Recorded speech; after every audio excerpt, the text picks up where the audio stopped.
बाण सावन के महीने में अगर आप शिवलिंग बनाते हैं, सोमवार को शिवलिंग बनाते हैं, तो नियम ध्यान रखिएगा। महाराज लिंग पुराण से है, इसका नियम ध्यान रखिएगा। क्या करना है, मिट्टी को लाना है। शंकर के शिवलिंग को बनाने के लिए मिट्टी कहाँ की होना चाहिए, किस जगह पर बनाना चाहिए, मिट्टी में कैसा जल मिलाना चाहिए। जब शिवलिंग का निर्माण करें, शंकर के शिवलिंग को जब बनाएं, तो सबसे पहले कैसे बनाएं, उस तक का विधान शिव महापुराण में और लिंग पुराण में कहा गया। महाराज कहा, क्यारे की मिट्टी हो, क्यारा मतलब समझिएगा, जिस मिट्टी पर कोई गंदगी ना करी गई हो, ऐसी जगह का कोई भाग मिट्टी का लाया, जहां कोई गंदगी ना करे। शिव महापुराण की कथा कहती है। देखो, पिछले वर्ष के लॉकडाउन से लेकर अभी तक की जो कथाएं आप लोग सुने हैं, उसमें शिवलिंग मट्टी का किस तरह से बनाया जाए और कैसी मट्टी हो, और उसमें पानी कैसा मिलाया जाए, कैसा शिवलिंग तैयार करा जाए, उसका विधान वर्णन नहीं कर पाए, परंतु आज कथा निकली है तो उसको सुनो। क्यारे की मिट्टी, क्यारे की मिट्टी मतलब जिस मिट्टी पर कोई गंदगी ना करी गई हो, ऐसी जगह की मिट्टी को लेकर जाए। और मिट्टी को लाने के बाद थोड़ा पानी का सींचन कर दें, अर्थात घर में लाएं तो उससे पहले मिट्टी को पवित्र करें। अपने घर में गंगा जल रखा हो, यमुना जल रखा हो, सरयू जी का जल रखा हो, उससे मिट्टी का सींचन कर दें। मान लो अगर ये जल नहीं भी है, तो जल के अंदर थोड़ा सा इत्र डालकर मिट्टी का सींचन करें। अगर इत्र भी नहीं है, तो जल के अंदर थोड़ा सा दूध डालकर मिट्टी का सींचन करें। दूध भी नहीं है, तो एक बेलपत्री जल के अंदर डालकर उस पानी का सींचन। बेलपत्र भी नहीं है, पीपल का पत्ता डालकर उसका सींचन कर दे। पर मिट्टी पर घर में लाते से ही, ये नहीं कि मिट्टी आज लाए और तुमको शिवलिंग कल बनाना है, तो मिट्टी अगर 1 दिन पहले लाए हो, 2 दिन पहले लाए हो, 4 दिन पहले लाए हो, तो उसी दिन जल का सींचन होना चाहिए। ये नहीं कि जिस दिन बनाएंगे उस दिन सींचन। मिट्टी पर पानी का छींटा, सींचन भले ज्यादा मत डालो, पर छींटा तो उस दिन लगा देना चाहिए जिस दिन घर में मिट्टी लेकर आए हो। जिस दिन फिर भले शिवलिंग 15 दिन बाद बनाओ, 8 दिन बाद बनाओ, 10 दिन बाद बनाओ, 3 दिन बाद बनाओ, पर उस समय पर मिट्टी का सींचन उस समय हो जाए।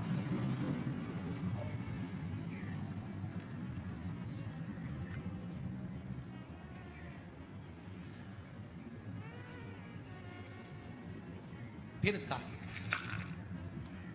जिस दिन शिवलिंग का निर्माण करो, उस दिन प्रातः में अगर आप शिवलिंग बना रहे हैं, तो ब्रह्म मुहूर्त में मिट्टी को गला दो। किस पानी से गलाना है, उसका भी प्रमाण, उसका भी शास्त्र वर्णन करा। किस जल से गलाया जाए, शिव महापुराण की कथा कहती है। अगर आपको आज शिवलिंग का निर्माण करना है, शाम को आप शिवलिंग का निर्माण कर रहे हो, तो अपने पानी का जो मटका होता है, हंडा होता है, रसोई घर में जहां पानी भर कर रखते हो, उसके नजदीक में एक कलश जिसमें अलग से ताजा जल भरा जाए, और उस पर प्लेट ढकी हो, और उस पर एक चावल का दाना रखा हो, उस जल को लेकर आओ। थोड़ी देर रखा रहे, आधा घंटा, 2 घंटा, 3 घंटा, 15 मिनट, 20 मिनट, पर वो पानी वहां रखा होना चाहिए। रसोई घर में अन्नपूर्णा का निवास होता है, परिंदे के पास पितरों का निवास होता है। अन्नपूर्णा, पित्र सब रसोई घर के भीतर विराजमान होते हैं।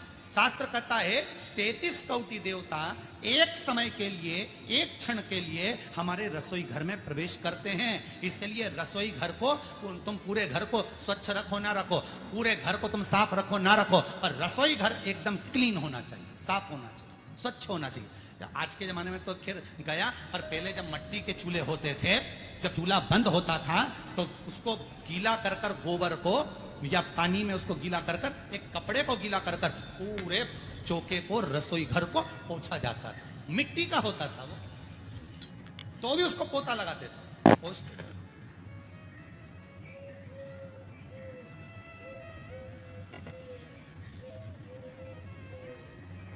तो पहला क्रम है पार्थिव शिवलिंग का निर्माण। सावन के महीने में अगर आप शिवलिंग बनाते हैं, सोमवार को शिवलिंग बनाते हैं, तो नियम ध्यान रखिएगा।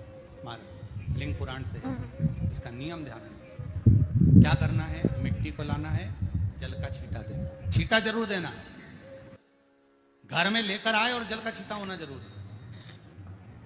2 दिन तक, 3 दिन तक मिट्टी रखी हुई है, और उसके बाद अगर आपने पानी का छींटा नहीं दिया है और आपने डायरेक्ट मिट्टी को गला दिया और उसके बाद बनाया तो उसका कोई प्रमाण नहीं। जल का छींटा अवश्य।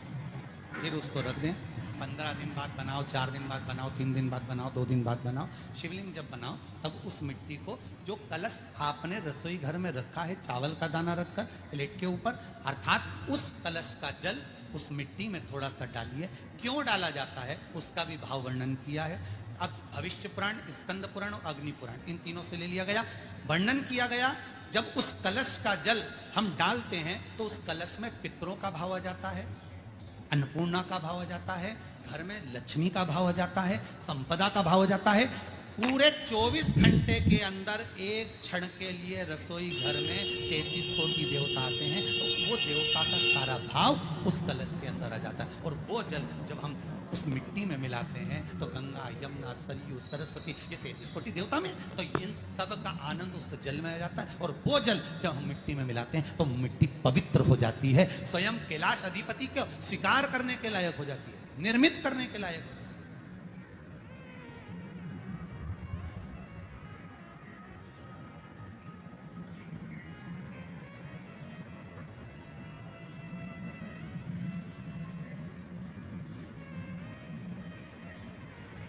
शिवलिंग का निर्माण। अब शिवलिंग का निर्माण कैसे करना? मिट्टी में गला दिया पानी में।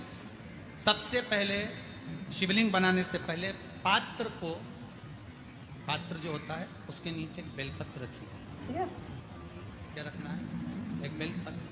शंकर को झेलने के लिए कोई साधारण नहीं है पात्र जिसपे झेला जाए। स्वयं गंगा शिव की जटा में और आप शंकर के शिवलिंग का निर्माण कर रहे हो, कोई साधारण नहीं हो सकता। स्वयं आप विदेश्वर संहिता के अंतर्गत पढ़े कि ब्रह्मा और विष्णु, ब्रह्मा ऊपर जा रहे हैं, भगवान विष्णु नीचे जा रहे हैं, तो पता नहीं कर पा रहे कि यहाँ चरण कहां पर और शीश कहां पर, उसको जान ही नहीं पा।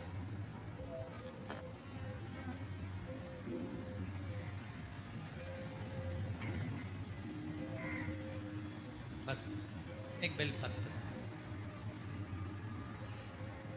साधारण भाव में, बेलपत्र भी सीधा भाग, और इस बेलपत्र की जो डंडी है वो उत्तर दिशा में रखना है थाली के अंदर जब आप शिवलिंग का निर्माण करें। उत्तर, इसके ऊपर जो गलाई हुई मिट्टी है